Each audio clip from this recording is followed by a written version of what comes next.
So guys हम यहाँ पे आज कंस्ट्रक्टर पढ़ने वाले हैं। सो कंस्ट्रक्टर का डेफिनेशन, ये कंस्ट्रक्टर एक स्पेशल मेंबर फंक्शन होता है जो कि क्लास के डेटा मेंबर्स को इनिशियलाइज करने के लिए अपनी हेल्प करता है।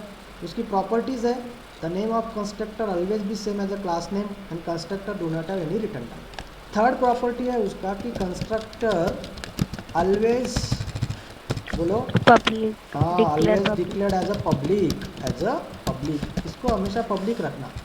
और चौथा प्रॉपर्टी है जो मेन प्रॉपर्टी है, constructor is invoked automatically when the object of that class is created like this. So these are the properties of constructor. भूले नहीं ना सब लोग? Okay, No, sir. Now types of no. Constructor.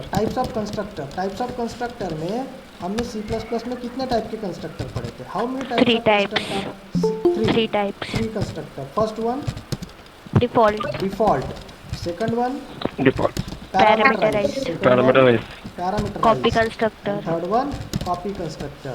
But in copy Java constructor. There is a no copy constructor, बराबर? Java के अंदर yes sir. दो ही constructor है, तो C# के अंदर भी दो ही कंस्ट्रक्टर हम पढ़ने वाले हैं। ओके, सो बेसिकली कंस्ट्रक्टर क्या होता है, कंस्ट्रक्टर किस तरीके से हम यूज़ करेंगे, ये हम अभी देखते हैं। So constructor is a special method which is invoked automatically at the time of object creation and it is used to initialize the data members to new object.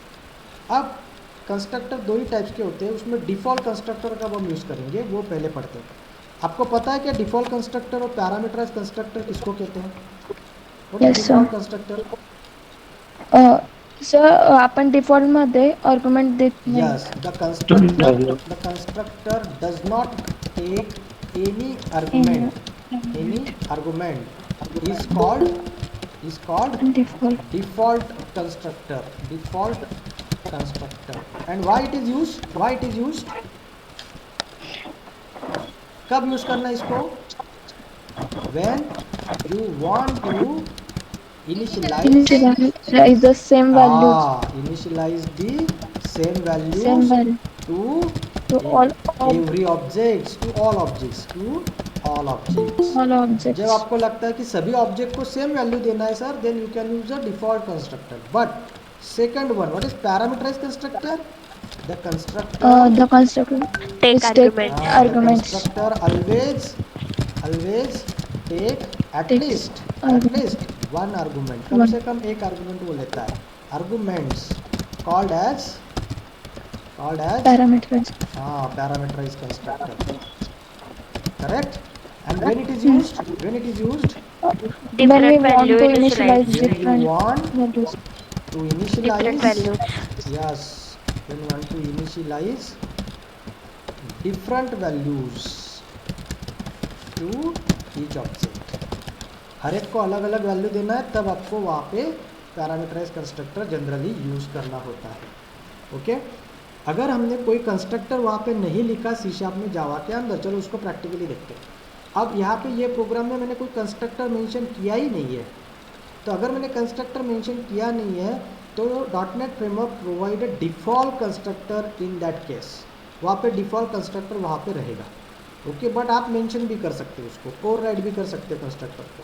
सो अगर हमें कंस्ट्रक्टर लिखना है तो हम कंस्ट्रक्टर कहीं पे भी लिख सकते हैं. सो पब्लिक, अब रिटर्न टाइप लिखना नहीं है तो public student like this.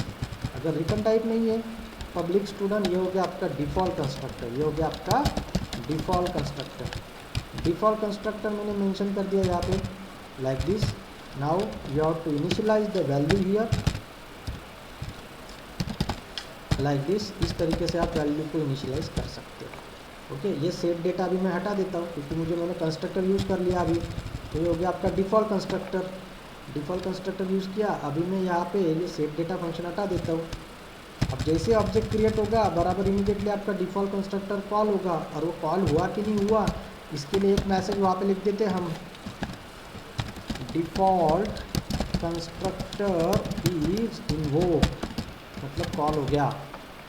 Okay, now see here, default constructor is invoked मतलब कंस्ट्रक्टर सही में कॉल हुआ, इसका ये प्रूफ है.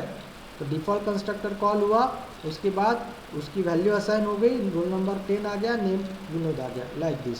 सो इस तरीके से हम कंस्ट्रक्टर C# में यूज़ करेंगे. नाउ अब ये हो गया आपका default constructor. Now I am writing here another constructor public student. अब इसको मैं पैरामीटर देता हूँ integer a and string t या n. ये पैरामीटर मैंने दे दिए. अब इनको यहाँ पे मैं वैल्यू असाइन करता हूँ. Roll number is equal to a and name is equal to n. Correct और नॉट? ऐसा ही लिखते हैं ना, भूले नहीं ना, याद आ रहा है ना सब कुछ? हाँ, पैरामीटराइज कंस्ट्रक्टर. ये हो गया पैरामीटराइज कंस्ट्रक्टर. तो पैरामीटराइज कंस्ट्रक्टर मैंने लिख दिया. अब यहाँ पे डिफॉल्ट कॉल होगा. नाउ मैं एक सेकंड ऑब्जेक्ट बनाता हूँ. Student obj1 is equal to new student. और यहाँ पे हम लिख देंगे 10, सॉरी हमने ऊपर वैल्यू 10 20 दी है, सो 20 कॉमा राम. ठीक है, लाइक दिस. हट गया एरर. अब obj.putData एंड obj1.putData दोनों फंक्शन कॉल करने पड़ेंगे. ये हो गए दोनों कंस्ट्रक्टर. एक हो गया डिफॉल्ट, दूसरा हो गया parameterize. Let us see the example. See this, पहले का 10 विनोद और दूसरे का 20 एंड राम. सो इस तरीके से आप मल्टीपल ऑब्जेक्ट वहाँ पे क्रिएट कर सकते हो. तो दोनों कंस्ट्रक्टर यहाँ पे हमने लिख दिए. जब हम पैरामीटर नहीं पास करेंगे तो डिफ़ॉल्ट कंस्ट्रक्टर इज वहाँ पे कॉल होगा. और अगर हमने पैरामीटर पास किया ऑब्जेक्ट क्रिएशन टाइम, तो बराबर आपका पैरामीटराइज कंस्ट्रक्टर वहाँ पे कॉल होना चाहिए. Any confusion guys?